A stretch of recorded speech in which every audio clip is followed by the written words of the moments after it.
Фома oğlu егеті Галимулла 7-ші сыйныфны гына тәмамлап өлгерә. Әтисе сугышта хәлак була. Армия хезмәтендә машина йөртүче һөнәрен үзләштерә. Хәрби хезмәттән кайтышлый Биккыл авылына бер йортка җылынырга керә. Галиуллиннар гаилә тарихы шулай башлана. Бына шуннан танышып, усашып китеп, bir yılda görüşüp үтте. Шуннан өйләр düştü. 59 yılın başında, buna şu devir içinde ikiz basaldık biz adın bile. Birinci gelip kaçıp girdi armiyadan bize. Şimdi köye kengelim işte bu elektrik edeyim. Ondan beni satkan, bir tane sattım. Kusıldık, ömür ettik. Эш ул 2 кыз, 10 анык һәм 14 аныкчык. Галиуллиннар үзләреннән соң шундый буын тәрбияләргә тырыша. Бүген Галиуллиннарның зур нәселе җае чыккан сайын туган нигезгә кайта.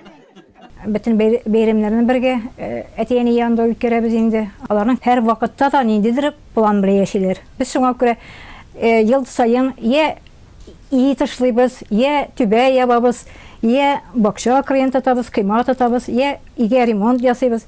Алар белән шулай итеп тормышны куа яшиләр кебек. Безнең арттан даже безне уздырып тырышалар. Гомере буена трактор, машина иярле Галимулла ага, Рушания апа колхозда чигендерче булып эшли. Тырыш гаилә авылда зур ихтирам казана. Ирнеке закон булырга тиеш. Рушания апа тату гаилә серен шулай шишә. Kadırlı eti bulup yaşayız biz. Birine bir yol verip gerek, niye oturmuşlar, şuraya yaşasan yine yaşaysın. Ağaçta da yanlıydı, demirde de yanlıydı, onun kulları altın. Halkı yakışıyor, ben azrığa yol verdim, o bana yol verdi. İkimizden tanıp yaşadık biz, tanıp yaşadık, balarıqa da şuraya yaşadık biz. Bizim sabahlar timirden değil.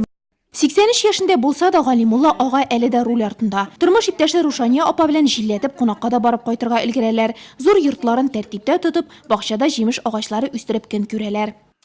Галимулла белән Рушания апаны яни дә шул кадәр бик хөрмәт итә иде, без дә бик хөрмәт итәбез, яратабыз. Нинди эш кушсаң, Галимулла белән бөтен ниләре белән, күңелләре белән безгә булышып яшәделәр. Тормышны яратканга күрә шундый яшькә җиткәннәрдер. Галимулла һәм Рушания Галиуллиннарның балалары әти-әнисенең озак һәм бәхетле яшәү серләрен шуннан күрә. Беренче хезмәт яратырга өйрәткәннәр. Һәрнәрсәгә внимательный итеп, әйберне тырышып эшләп, юктан да бар ясарга тырышырга өйрәткәннәр инде. Алар үзләре дә шундыйлар иде. Бөгенге кем белән яшәмләр, алар итәге кем белән яшиләр. Менә безгә шуңа кадәр яшь тулды, безгә бу җитте дип әйтү юганда. Әти белән әнинең биргән положительный әйберләр шушы ташта туган яклы эш яратучы кешеләр бар. Биккылның дәрәҗәле кызы һәм Фоманың уңган егете гаилә тарихына 21 гыйнварда 60 ел булды. Әле тагын яшибез, булдырабыз, замана белән бергә атлыйбыз дип сокландырды алар безнең төшерү төркемен.